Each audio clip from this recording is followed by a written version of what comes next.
bit of a mix of every kind of form of medium there is out there. I'm gonna be doing this ASMR video as Michael Jackson, and I'm gonna be talking about Michael, myself, and I'm gonna be addressing the horrible rumors about me and the children.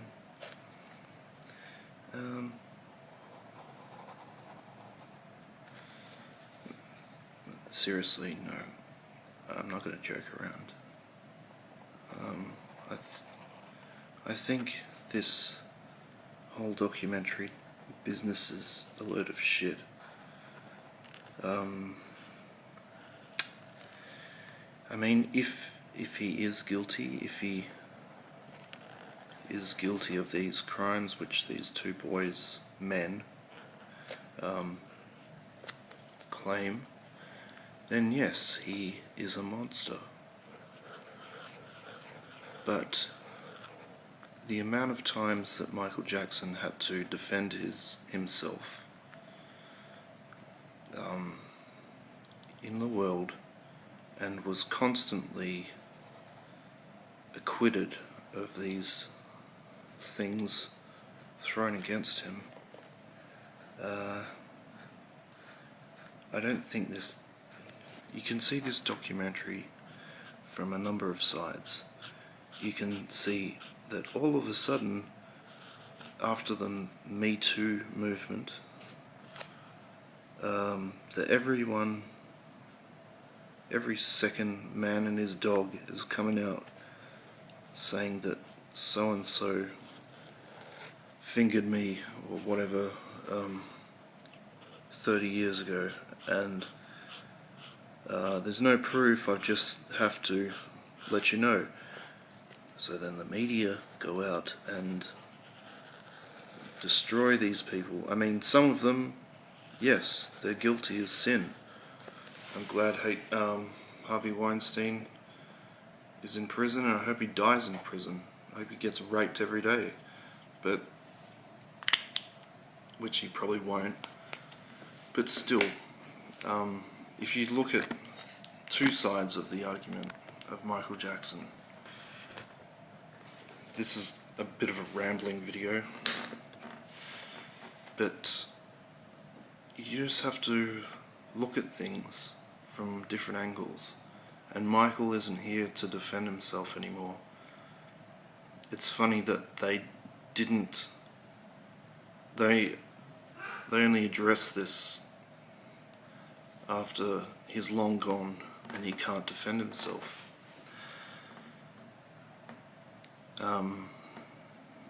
He was acquitted on all of these things back in 2005, and Wade Robson testified and said Michael never did anything to him. But how things change when you are in financial dire straits. And oh, I just happen to know this billionaire, Wade Robson, is just a huge opportunist, and that's what he appears to me, just by when they presented that documentary, and it was like a standing ovation, whatever, and he just appeared to me to be full of shit.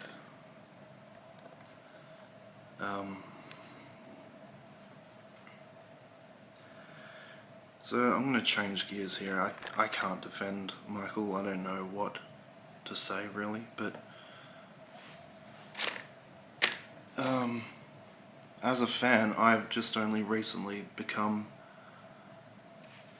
a Michael Jackson fan, and I guess it's because of this.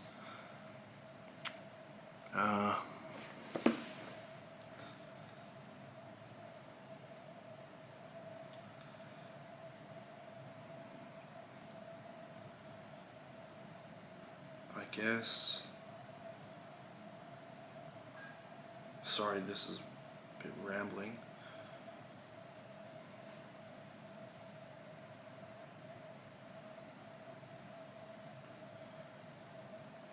So I'm gonna be drawing a lot of weird shit on here, okay? I like the picture how it looks now, but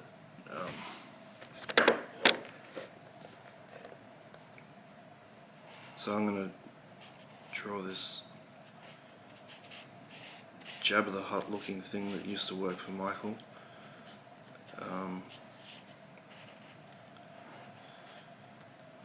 Some maid or cook or whatever used to bathe bubbles. She came out and said there was Vaseline all over the ranch when she worked there, and she saw him shower with boys and that. It's funny how these people just come out of the woodwork. When one thing, Michael Jackson's estate is worth, I'm guessing, near to $1 billion.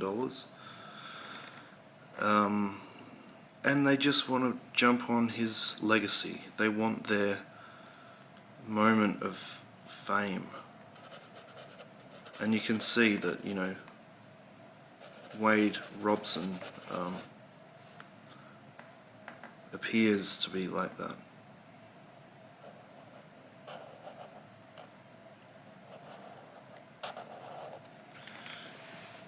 So I got that blob in there.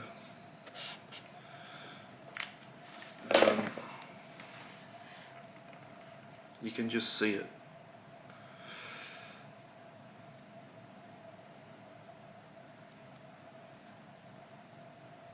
What I want to say now is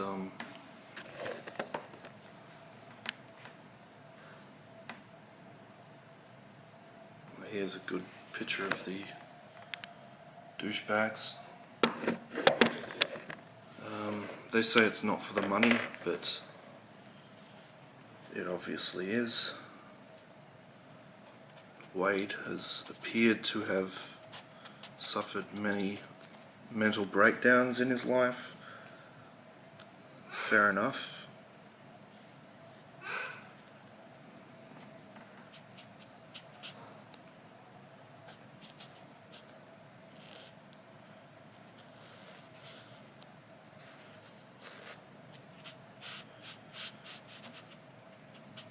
He needs money. Apparently he sold his house and everything a few years ago. He thought that he was going to be a huge film director. He said it was part of Michael's prophecy that he once told him. I mean, Michael had obvious flaws, like why the fuck would you hang around kids all the time? But you could see in his documentary the way he spoke about children. He'd never do anything to hurt them. And he was sincere, he was very sincere about children. Not in a sexual way, just how pure they were. And I mean, this is a kid who grew up, he's thrust into the spotlight, and he was weird sexually, I guess. He's sexually stunted and everything, so he didn't really understand what it was to be a husband and wife or a normal girlfriend. He was like 10 years old and his brothers would bring groupies into the bedroom he had to share with them. Imagine being a 10-year-old boy and having to try and pretend to be asleep while someone's doing these really weird things next to you, like a meter away. He had a very troubled life, and after the Pepsi commercial that burnt him and disfigured him and caused him to rely on painkillers for the rest of his life, I mean, he was just surrounded by terrible things, and it's a shame that a man who was so gifted and genuinely cared about the world and where it was heading and everything. I don't think he would be the type of person to want to hurt children. It just doesn't make sense.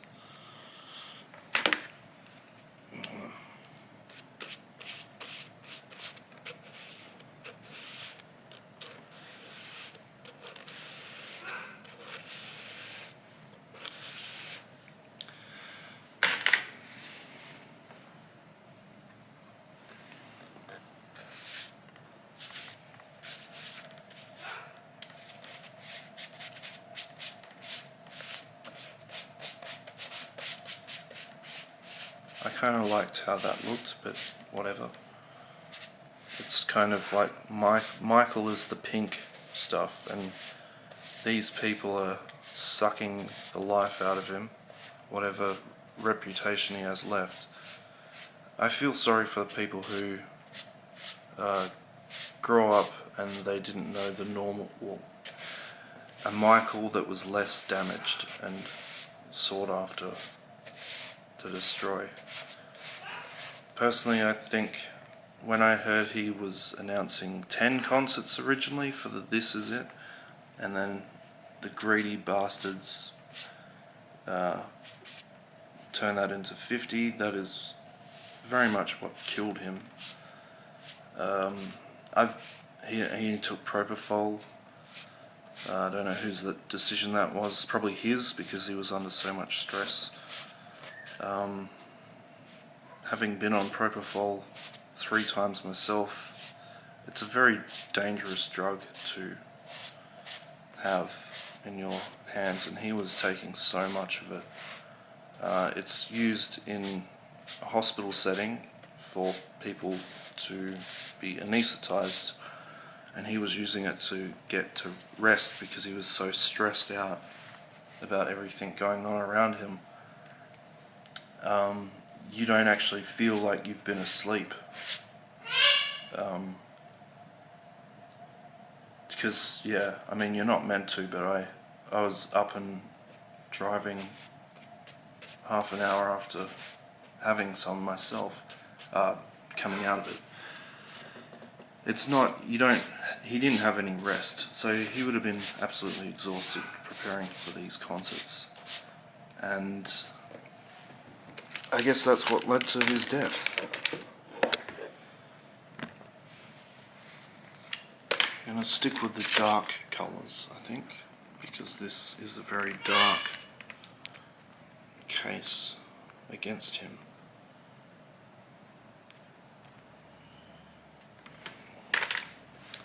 And this signifies the devil coming down these horns.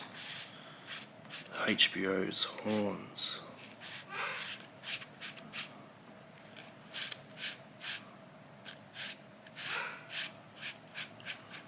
This giant thing, they're latching on to Michael and they're destroying him. They're taking away what good is left. Like, I watched a Michael Jackson concert today on YouTube, and from 1993 in Buenos Aires, it's something like you've never seen, and as damning as this documentary sounds, you probably won't be able to enjoy his music ever again. So that's why I'm refusing to watch this pile of shit. Michael Jackson, what he gave to the world will never be seen again.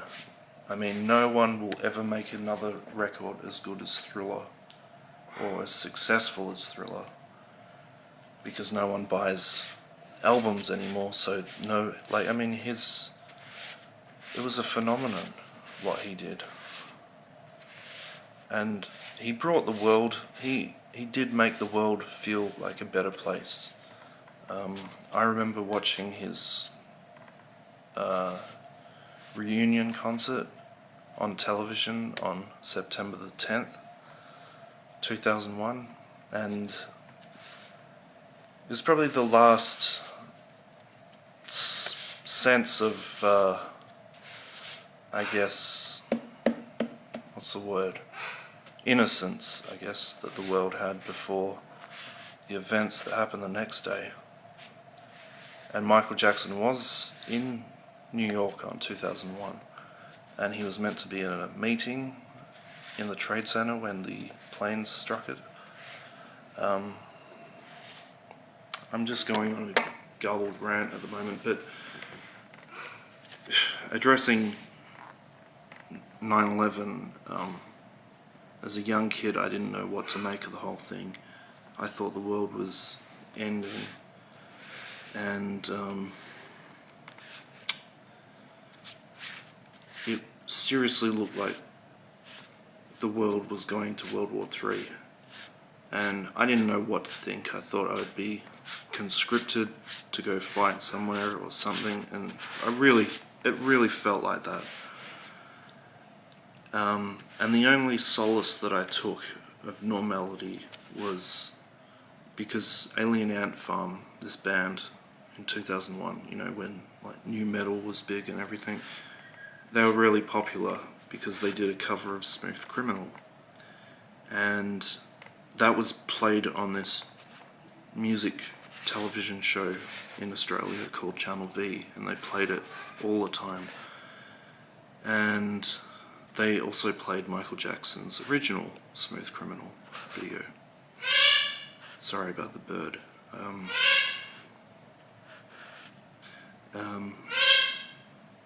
They also played his original. And...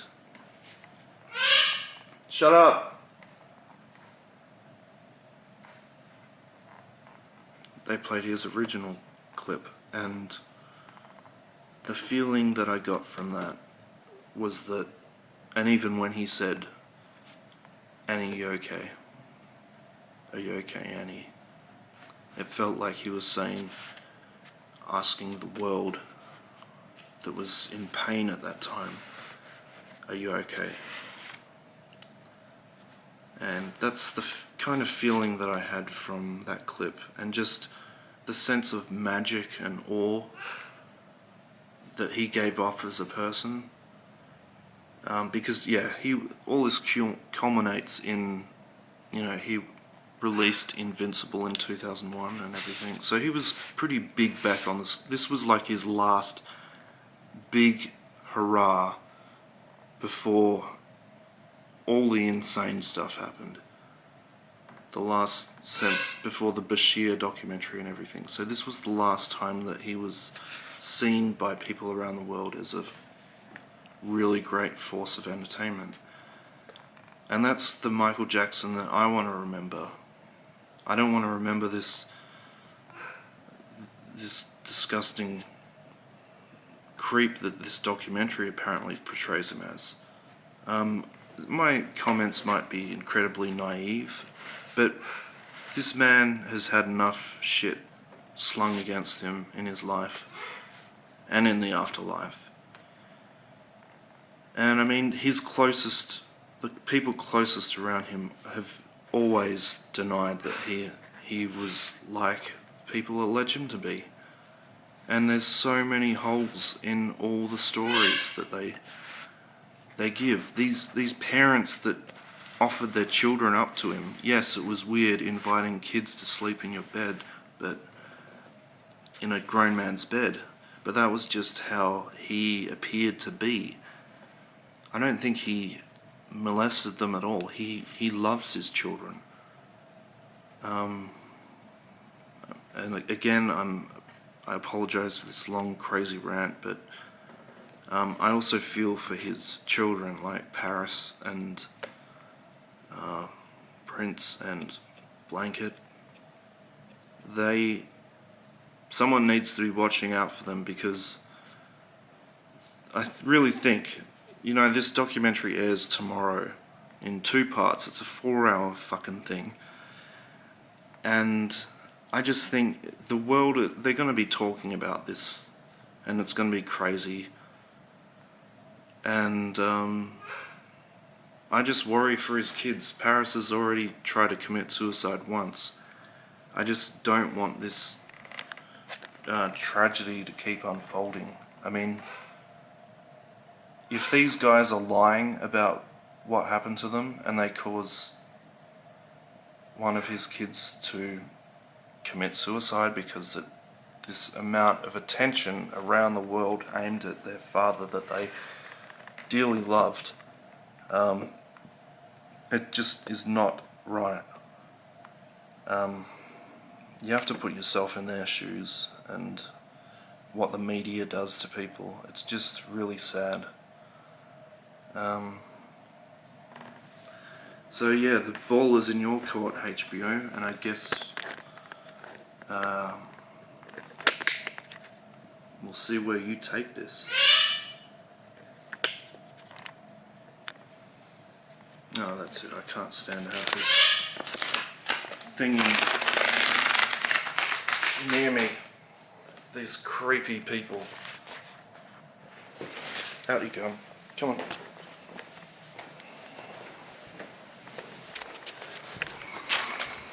I offer you up to Vishnu, the god of wrath.